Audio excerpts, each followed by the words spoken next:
एक समय की बात है कि रानीपुर का जंगल बहुत हरा भरा और सुंदर था।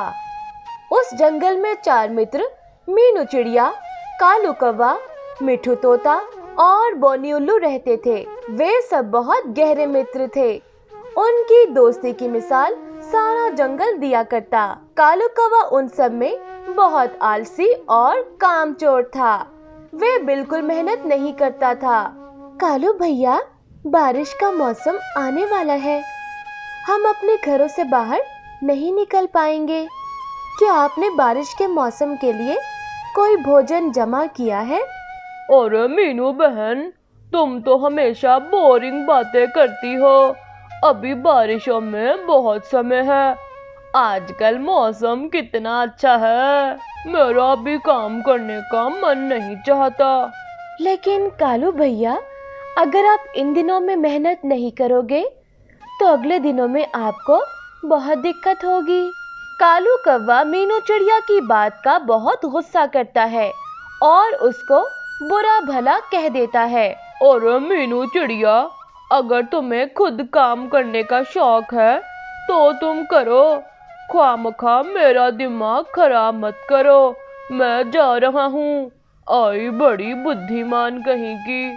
मीनू चिड़िया कालू कौवे को बुरे समय से बचाना चाहती थी और उसके लिए चिंतित हो रही थी।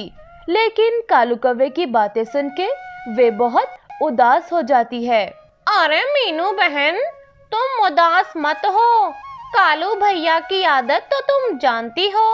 वो किसी की बात कब सुनता है। इसके बाद मीनू चिड़िया सोचती है, अगर हम सब मित्र मिलके भोजन इकट्ठा करने के साथ साथ एक फसल उगा लें तो बारिश से पहले वे पक जाएगी और हमारे पास बहुत सारा भोजन होगा। मैं आज ही अपने मित्रों से इस बारे में बात करूंगी। मीनू चिड़िया मिट्ठू तोते से फसल उगाने के बारे में बात करने जाती है। अरे आओ मीनू बहन, कैसे आना हुआ? सब ठीक तो है ना? अरे हाँ मिट्ठू भैया, सब ठीक है। मैं आपसे एक जरूरी बात करने आई हूँ। क्यों ना हम सब मित्र मिलके एक फसल उगा लें। इससे हमें बारिशों के दिनों में भोजन का मसला बिल्कुल नहीं होगा और हम सब सुकून से अपने घरों में बैठ के बारिश का मजा ले सकेंगे। अरे हाँ मीनू बहन, ये तो बहुत अच्छा सुझाव है। बोनी उल्लू और कालू कौवे से इस बारे में बात करते हैं। बोनी उल्लू मीनू चिड़िया और मिट्ठू तोते के समझाने पे मान जाता है। लेकिन कालू कौवा बहुत आलसी और कामचोर था। वो मेहनत करने के लिए बिल्कुल राजी ना हुआ। अरे कालू भैया, मीनू बहन की बात बिल्कुल ठीक है। इसमें हमारा ही तो फायदा है, वरना बारिशों के दिनों में हमें बहुत तंगी होगी। अरे तुम सब तो पागल हो। मेरा भी दिमाग खराब कर रहे हो। जाओ जाओ, बेकार में मेरा समय जाया मत करो। बहुत समझाने के बावजूद भी कालू कौवा अपने मित्रों की बात पे राजी नहीं होता। वे तीनों मित्र मिलके खूब मेहनत करते हैं और अपनी फसल को तैयार कर लेते हैं। अरे मित्रों, देखो, हमारी फसल पक चुकी है। हमारी मेहनत रंग ले आई है। अब हमें बहुत स्वाद आएगा। हाँ मिट्ठू भैया, अब बारिश के दिनों में हमें बिल्कुल दिक्कत नहीं होगी। वो सब मित्र अपनी मेहनत की कामयाबी पे बहुत खुश थे। लेकिन कालू कौवा अपनी मौज मस्तियों में लगा हुआ था। उसे बारिश के दिनों की बिल्कुल फिक्र न थी, ना ही उसने कोई भोजन इकट्ठा किया था। उसे अब भी आने वाले दिनों की कोई चिंता न थी, जबकि बाकी मित्र फसल काट के घरों में महफूज कर रहे थे। अरे मिट्ठू भैया, आज तो हमने बहुत काम कर लिया। मुझे तो बहुत थकावट हो रही है। चलो हम घर चल के चाय पीते हैं।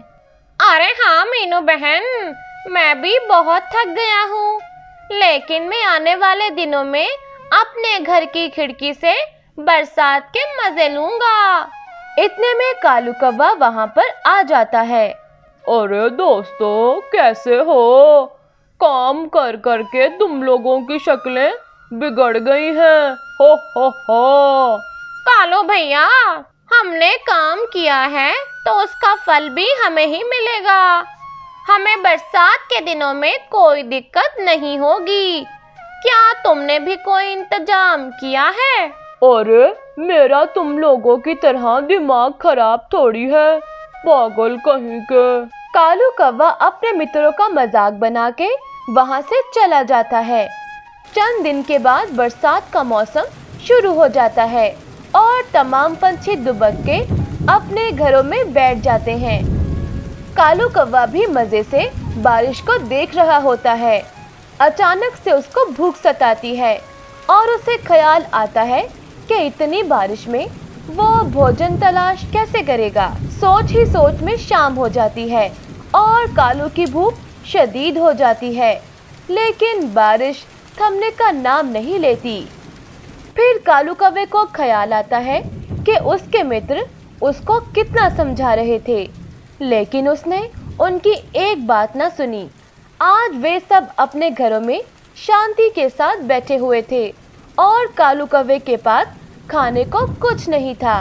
कालू कौवा बारिश में भीगता हुआ बोनी उल्लू के पास जाता है। अरे अरे, इतनी बारिश में कौन आ गया? अरे कौन है भाई? अरे कौन है भाई? बोनी भैया, दरवाजा खोलो, मैं हूँ। कालू भैया, इतनी बारिश में कैसे आना हुआ? अरे भैया, मेरे पास खाने को कुछ नहीं, मेरी मदद करो। अरे कालू, हम सब ने तुम्हें कितना समझाया था, लेकिन तुमने हमारी एक ना सुनी। अब हम तुम्हें अपना भोजन क्यों दें? अरे बोनी भैया, तुम तो मेरे पक्के मित्र हो। मैं वादा करता हूँ अगली बार मेहनत जरूर करूँगा और भोजन जमा करूँगा। प्लीज मुझे थोड़ा सा अनाज दे दो। बोनी उल्लू कालू कौवे के वादा करने के बाद उसे थोड़ा सा अनाज दे देता है, लेकिन उससे कालू कौवे को ये एहसास हो जाता है कि हमेशा आने वाले समय की चिंता करनी चाहिए और मेहनत जरूर करनी चाहिए ताकि मुश्किल समय में दिक्कत ना हो। एक समय की बात है कि रानीपुर का जंगल बहुत हरा भरा और सुंदर था। उस जंगल में बहुत शांति थी और सब पंछी वहां खुशी के साथ अपना जीवन बिता रहे थे। इसका कारण था वहां के तोते महाराज, जो अपने पंछियों का बहुत ख्याल करते। उसी जंगल में एक कालू कौवा भी रहता था, जो कि बहुत शरीर और चालाक था। उसका एक बेटा राजू था, जो अपने पिता की तरह बहुत शरारती था। वो सारे जंगल के पंछियों की नाक में दम करके रखता। अरे अरे, आज बहुत बोरियत हो रही है। आज किसको सताऊं? जिस दिन मैं किसी पंछी को नहीं सताता, वो दिन मुझे बिल्कुल मजा नहीं आता। मैं कुछ सोचता हूँ। राजू का रोज का यही मामूल था। वो किसी न किसी की नाक में दम किए रखता। दूसरे जाने मीनू चिड़िया एक पेड़ पे अपने नन्हे मुन्ने बेटे टोनी के साथ रहती थी। टोनी बहुत अच्छा बच्चा था, किसी को तंग नहीं करता था और अपनी माँ की सब बातें मानता था। अरे टोनी बेटा, बहुत रात हो गई है, अब जल्दी से सो जाओ, वरना सुबह में आपकी आंख नहीं खुलेगी और स्कूल से देरी हो जाएगी। जी माँ, मैं सोने लगा हूँ। आप मुझे सुबह जल्दी जगा देना, वरना मैं स्कूल से लेट हो जाऊंगा। मुझे स्कूल जाना बहुत पसंद है। मीनू चिड़िया अपने प्यारे बेटे टोनी को अपने परों में दबा लेती है और वे शांति के साथ सो जाता है। और दूसरे जानिब राजू देर को रात तक मोबाइल पे गेम खेलता है। इसी कारण सुबह उसकी आंख वक्त पे नहीं खुलती और वे स्कूल से लेट हो जाता है। देर से स्कूल आने पे उसको मास्टर जी से बहुत डांट पिटती है। अरे राजू, तुम आज फिर देर से आए हो। तुम रोजाना देर से स्कूल क्यों आते हो? क्या तुम्हें अपनी पढ़ाई की कोई फिक्र नहीं? अरे मास्टर जी, ज्यादा गुस्सा मत करो, इतनी भी देर नहीं हुई। आप तो बहुत गुस्सा करते हो, ऐसी भी कोई बात नहीं। तुम अपने पड़ोसी टोनी से ही कुछ सीख लो। टोनी कितना अच्छा बच्चा है, पढ़ाई में भी बहुत अच्छा है और वे अपने सारे काम वक्त पे करता है। तोते मास्टर की बातें सुन के राजू टोनी से बहुत जलने लगता है।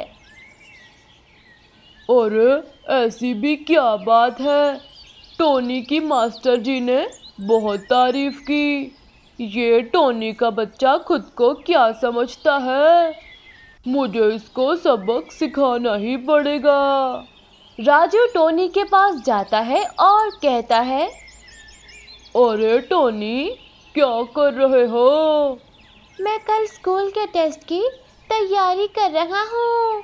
मास्टर जी ने कहा था वो टेस्ट लेंगे। अरे तुम बड़ी पढ़ाई करते हो, टेस्ट वाली कॉपी मुझे दो, मेरे पास तो ये वाला होमवर्क भी नहीं। राजू टोनी से जबरदस्ती उसकी कॉपी छीन लेता है और टोनी रोने लग जाता है। अगले रोज मास्टर साहब जब टेस्ट लेने लगते हैं तो टोनी रोने लग जाता है और मास्टर जी को सारी बात बता देता है। मास्टर साहब, राजू ने कल मेरी कॉपी छीन ली थी, जिसकी वजह से मैं अपना टेस्ट याद नहीं कर सका। मास्टर साहब राजू को बहुत डांटते हैं, जिससे राजू को और भी गुस्सा आ जाता है और वह मजीद गुस्से में आ जाता है। माँ, कल राजू ने मुझसे मेरी कॉपी छीन ली थी, जिसके कारण मैं टेस्ट की तैयारी नहीं कर सका। माँ, मुझे मास्टर साहब के सामने बहुत शर्म आई, क्योंकि पहली बार मैंने टेस्ट याद नहीं किया था। कोई बात नहीं मेरे बेटे, तुम दोबारा होमवर्क करके मास्टर साहब को टेस्ट दे देना। राजू रोजाना यही हरकतें करता, कभी किसी बच्चे का होमवर्क छीन लेता तो कभी किसी का लंच खा लेता। सब पंछी और उनके बच्चे उससे बहुत तंग थे। शाम में सभी पंछी बच्चे जंगल में खेल रहे थे कि राजू ने जोर से बॉल मारी, जिसके कारण टोनी का सर फट गया और बहुत खून बहने लगा। वहां से मास्टर तोता गुजर रहे थे। उन्होंने जल्दी से उसे पकड़ा और डॉक्टर के पास ले गए। टोनी का बहुत ज्यादा खून बह गया था और वे बहुत कमजोर भी हो गया था। राजू की शरारतें अब बदतमीजी में बदल चुकी थी और सब जंगलवासी उससे बहुत तंग आ गए थे। वे सब अपना दुख लेके राजू के पिता कालू कौवे के पास जाते हैं और उससे कहते हैं अपने बेटे को शरारतों और बदतमीजी से बाज करे, क्योंकि वे सबका नुकसान करता है। कालू कौवे ने उनकी बात पे शर्मिंदा होने के बजाय अपने बेटे राजू का साथ दिया। अरे अरे बस भी करो, तुम सब तो हाथ धो के मेरे बेटे के पीछे पड़ गए हो। ऐसी भी क्या शरारत कर दी इसने, तुम लोगों के बच्चे भी कुछ कम नहीं। कालू कौवे की ढिठाई को देख के सब पंछी हैरान रह जाते हैं। वे अपना मसला लेके तोते महाराज के पास जाते हैं और सारी बात उनको बता देते हैं। अरे इस जंगल की शांति मुझे बहुत अजीज है। कालू कौवे और राजू के कारण इस जंगल की शांति खराब हो रही है। मैं हुक्म देता हूँ, कालू कौवा अपने बेटे राजू के साथ इस जंगल से चला जाए, ताकि तमाम पंछी सुख और शांति से रह सकें।